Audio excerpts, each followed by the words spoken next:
had no idea you guys were here. This is so cool. It is so cool. Welcome, ladies. Oh my gosh. Thank you for coming out to Milwaukee Horror Fest. Is this on? It is on. I want to start this off. I want to know about your audition process for Friday the 13th. Oh, Friday the 13th. So they didn't tell us it was Friday the 13th. I can't remember the name of what we were auditioning for, but it didn't have the title Friday the 13th. Did it for you? No, but you go ahead. Mike. Okay, I'm just curious if other ones were like that too. No. And I don't remember it well. I remember where it was. I remember going in, but I don't remember the actual process that much. But I do remember that I had not read the script, the whole script. I only had the sides, which are just a scene, that you read. So I didn't know much about it, and I did not know it had any nudity in it. And then I got it, and I got the script after the fact. It was my first movie, so after that, trust me, I read scripts on everything. I just wasn't given it, and I didn't know I was supposed to at that point.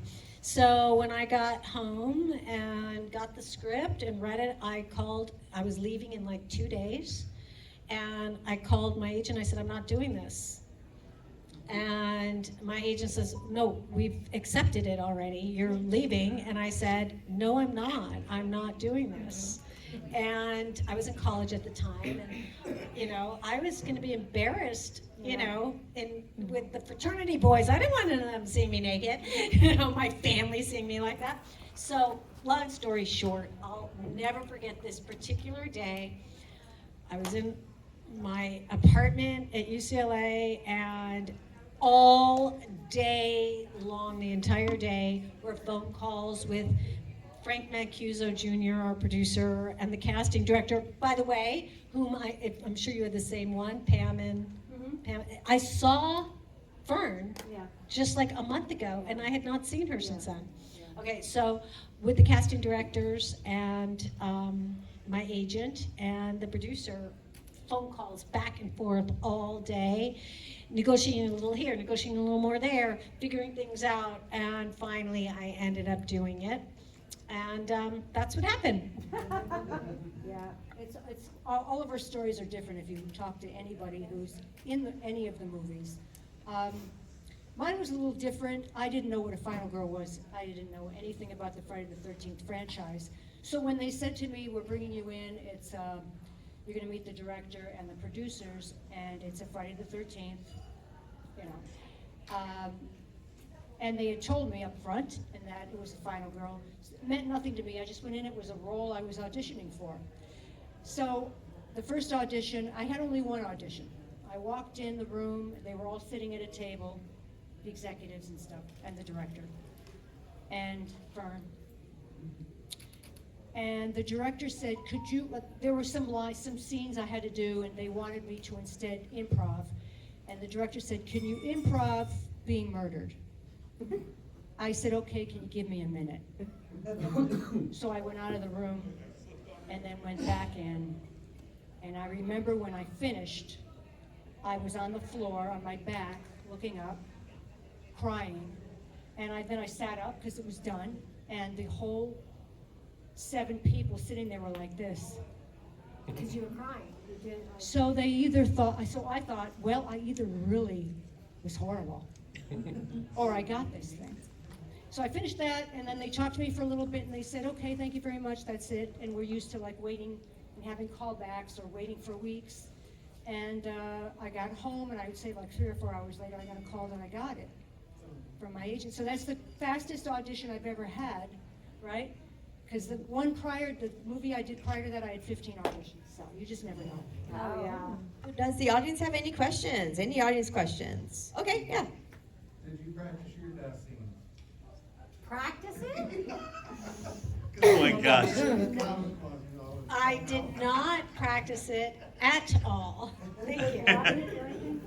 No, nothing like that. It was a raft put on a pedestal-ish kind of thing in the water, And in a reservoir, actually, is where we shot in December. And they had a hole in the raft, and my body went through the hole, and it was kind of like I can't remember, but I think I was standing on a platform in a sense in the water. And from my waist up was real, with me leaning over the raft, and then they put a fake back on my back. So it looks like I'm lying down, but actually I was standing just leaning over in the water from sundown to sun up. That's awful. And it was super cold December night. And so that scream that everyone makes fun of me with, that face that somehow is circulating all over the internet, that one, is that what you're talking about? Yeah. That was just me really screaming and gurgling and get me the F out of here. I read this on the internet, so I don't know if it's true. Is it true that Ted advocated for your safety in hypothermia and that cold? That is true. And I just learned, was it yesterday or today, it's all getting mixed together, that she had a similar experience when she was in water shooting her scenes and got very sick from the water too. I thought I was the only one. Now I know I'm not special. We both got sick. Friday the 13th coldness. Yes, that is a true story. So Ted was in the water, but he was he was fine. The crew were all in their ski clothes, their winter hats, gloves, parkas, the whole thing, and I was in the water, and I literally couldn't move. I couldn't talk. I couldn't it was bad. And Ted looked at me and he knew I was going down. And Well, you were blue at that point, right? it was bad. Her lips were blue, so Ted was like, I have no idea, but it was bad, and you could tell. And he went up to Joe Zito, our director, and he said, "I'm walking unless you take this girl out of the water and warm her up right now. I will not come back. I will not finish this movie." He did do that, which is interesting because what people don't realize, Ted and I became very close. I'm sure you guys have heard or seen at cons when he was alive. He and I were always together because he talked about it so much that people pictured the two of us together. We didn't know each other though when we shot that. He kept himself separate of all the actors. He didn't want to know the actors. He wanted us to be scared of him and keep it separate. And so I don't know if I met him that night for the first time, I can't remember, but I certainly didn't know him. And he did this for me. That I remember. And I did get hypothermia, and it was crazy. But it wasn't until conventions that I really met him. And we talked a lot about it because he talked so much about it, so it became part of our conversation. And he and I ended up becoming super close, and he became a really close friend to the day he died. Actually, I was one of the only person from Friday the 13th that was at his funeral. And he meant a lot to me. So, and I like to say that I am the only person on earth that was killed by Jason, that was saved by Jason, and then killed by Jason, and then became best friends with Jason. There you go. Did you want to talk about some of your experiences filming in the water? That's okay. no, I'm joking.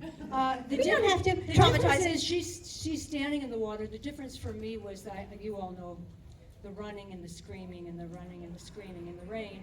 It wasn't real rain, it was rain machines, which is much more than real rain. It's gallons and gallons of rain, and it's coated. So they put a chemical in it, so that when the water hits you, it's not thin. Very heavy rain. So, and before that, because I wasn't naked, I didn't have to do any nude scenes, the director decided to hose me down and see through my shirt. So on top of all the rain, the hosing, I was hosed down every 15 minutes. You hope. Jeez. And so, yeah, and it was 30 degrees, so it was very, very cold. But I wasn't standing in water. At least I had the ability to keep running, and you're working out a little bit, so it helps with that. Oh, I first had to swim in the water to the raft, and I had to run. Yeah.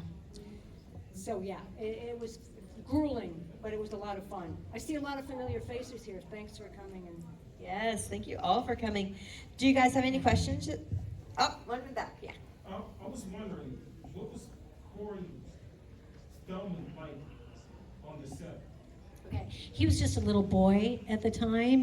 Nobody knew who Corey Feldman was. He was just a cute, sweet little boy. Ted White thought he was a big brat, and but he was just a little boy, good. He didn't come from the easiest family, so he was his mom would once in a while be his guardian or his grandpa. Now, what little boy doing a movie wants his grandpa being the person there with them at all times, So we kind of took him under our wing, and we started shooting on Halloween. We took him trick-or-treating, and he was just a cute little boy. It makes me really sad of what has since happened to him in his life, but hopefully, I still see him at cons, and he's very friendly, and I still see the little boy Corey in him. yeah, he's been sweet to me too. You had one. I do. Do you have any favorite parts of the movie that you like your best scenes that you like doing? Start with Pam on The that. chainsaw scene. And it's interesting because she said Halloween they started shooting. The chainsaw scene was shot on Halloween night, and we rehearsed all day. And I kind of think it was fun that it was Halloween, the 31st. And it was a real chainsaw. You all know the story. But Wait, no, I don't. Yeah, Dick Warlock was the great stunt coordinator, and he trained me for half a day. Because I'm not a stunt person, and we wanted to shoot at night. And Tom Orga is a famous stunt person, and that was my Jason. So, yeah, we rehearsed all day, and the last thing he said to me before they said action was, "Don't kill him, because you can. This is a real chainsaw." Yeah, action! Yeah, and Wait, why did they do that? And they make me turn this thing on, and at least I rehearsed it, and I saw how heavy it was. But when the power's on, it's twice as heavy, so it's like 100 pounds. And then I had part of the scene where I have to throw the chainsaw. But Dick Warlock said, "Don't hurt him, because you can." Oh, Yeah. I would have refused. I don't refuse anything, honey. Well, you're the Godfather. Make me an offer I can't I refuse. don't refuse anything. I would never. I'm joking about that, by the way. I can't even imagine if I would be so scared that I was going to drop it and cut I didn't my care. foot It off. was all about me. What about your scene? In Friday the 13th, my favorite scene. Oh, the party. That was so fun. All of us dancing. We were all friends by that point, so it was a lot of fun. I hated every water scene. You guys don't even know how much I spent in the water with the group. First, I wasn't just killed in the water. I'm the one in the water. But I have a thing anyway with cold. I mean, I was just a little thing at the time. And we shot I don't know if you remember, at the beginning of the movie, when we end up at the lake, everybody takes their clothes off and goes skinny dipping in the lake together. They deserve to die. Right? There's a little taste of what's going to come. So we were all playing in the water and so forth, and I couldn't take it. It was freezing, and everybody else was fine. They were freezing cold. They were cold, but my body was shutting down. This is pre the hypothermia, pre even knowing any of that. This is just being in water with everybody splashing around, and it was so hard for me that they took me out of that scene. So if you watch it now, I'm not in that scene. They took me out. I mean, you see me with everybody before they jump in, and then you won't see me in the water because they took me out. Thank God. And then I also was in the water with the pier scene where I'm like, come on, strip and dip. That was really in the water also. But my favorite scene was the dancing scene when Crispin went into his improvised dance. That was totally improvised. So we were really cracking up. We had so much fun that night because it felt like a party. You know, we were having such a great time and we were dancing. We were having fun. I got to make out with the cute boyfriend of mine there, and it was fun. I will say the most fun, though, that I had working on Friday the 13th was something nobody knows, I don't think, is that the first day that we were supposed to start shooting, we were at the lake, and it was pouring rain. It was so much rain that we were waiting for it to stop for the whole couple days, actually. And so we were in the they had cabins there. So we didn't know each other. We had just taken the bus up from LA to Santa Barbara, but we didn't really know each other, but we were all put in a cabin waiting for the rain to stop. So we were playing games and we were having a good time, and we got to know each other because of the rain and sitting around waiting for the rain to stop. That's how we all really got to know each other. So we became friends on a whole other level because we really were like stuck in a cabin together. So that memory is probably my favorite memory of that wasn't even filmed, of being a friend. And we had wine and stuff, and it was fun. That was and nobody knows that, actually. I don't think I've ever said free that. wine, I got nothing. You know what? Fern brought it up, and Pamela. They brought it up for me because they wanted to get me tipsy if I had to be naked. I have a question for you concerning Friday 5. Yeah. The ending in the hospital, was there anything more to that? Did you guys shoot any extra stuff or like an alternate? Yeah, there was a bunch of extra stuff in that, and also they were setting up because this is an old story. Most of you probably know that John and I were signed to do 5 and 6, so we were set to do 2 movies, and they were already John Shepard? Yeah, I went to UCLA with him. they were already starting to gear up to set up part 6 at the end of part 5. So all that hospital stuff and everything. So I can tell you that part 6 was going to begin at how part 5 ended with him behind me. And I've only seen half a script because John bailed out and they canceled the whole thing. But he becomes the new killer. And it was very interesting, and it was a fun script, and I still stayed as his shrink, which didn't work out. And they had to pay me, but they canceled the whole thing because of John. I actually said, we can still do the movie, get someone else. But they said we were both so recognizable together that. All right, so to wrap us up, we're going to the Delve Deck, guys. For those of you who are the last panel, you know what the Delve Deck is. The Delve Deck is a deck of cards made by my favorite artist-owned small business in Los Angeles called Boardwalk. Not a sponsor, but I'm just such a fan of a small business, you know.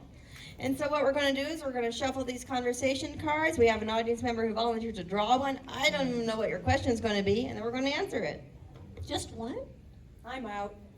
Oh, Come on. they're all very fun questions. You never say no to anything. All right, buddy. I have witnesses.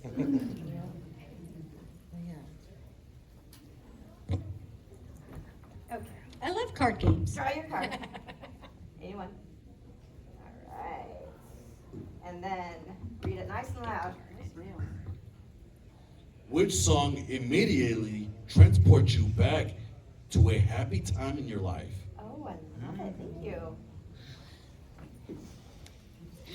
That's Geez, I don't have that many happy times, so let me think.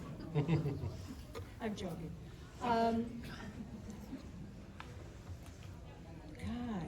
there's so many.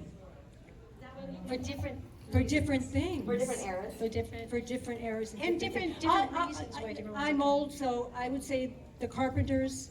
Yes. Which one? Which song? Rainy Days and Mondays. Always.